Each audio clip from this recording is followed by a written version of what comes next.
还有很多人睡觉的时候会打鼾，但是千万要小心。最新的研究发现，如果你长期睡梦当中都会打鼾，未来罹患脑癌的风险竟然是平常人的1.47倍。那么医生也特别提醒，如果睡觉会停止呼吸，甚至是鼾声太大声，都要赶快就医。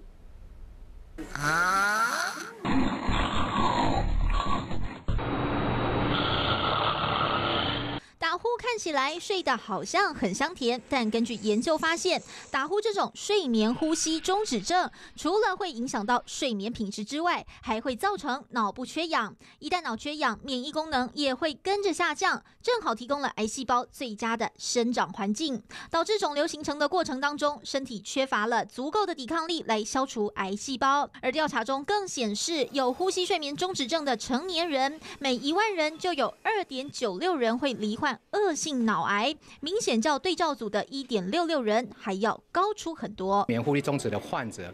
未来会得到恶性脑癌的机会是没有睡眠呼吸中止的患者的1.47倍，也就是多出了47%。医生就提醒，有呼吸停止的情形，而且每次呼吸中断达10秒，就应该要到医院的睡眠中心来做检查，早点治疗。记者邱尔梁中豪台北报道。